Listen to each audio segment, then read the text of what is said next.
कालबैशाखी सतर्कता सूचना को नहीं आसिला सबुठू बड़ खबर जहाँकि सारा राज्य में बढ़ुछि तातीर प्रकोप। ग्रीष्म प्रभाव सांगको वर्तमान उपरमुहां हेउछि पारद, फल तापमात्रा वृद्धि हेबारे लागिछि।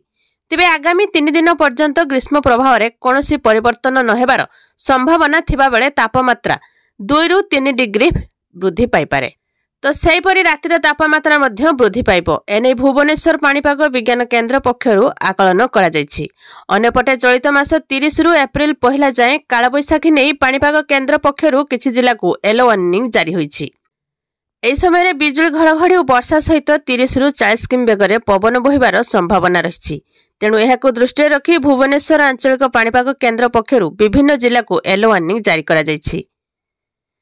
तेबे पाणीपाग केन्द्रर सूचना अनुसार आसंता 30 तारिख रे झारसुगुड़ा, सुंदरगढ़, केउझर, मयूरभंज और बालेश्वर एवं 31 तारिख रे बरगढ़, संबलपुर, देवगढ़, केउझर, सुंदरगढ़, मयूरभंज, बालेश्वर, भद्रक, ढेंकानाल, अनुगुल, झारसुगुड़ा और जाजपुर आदि जिले में स्वल्परू मध्यम धरणर वर्षा सहित कालबैशाखी हेबार संभावना।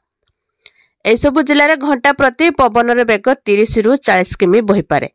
एणु एसबु जिला को येलो वार्निंग जारी होइछि।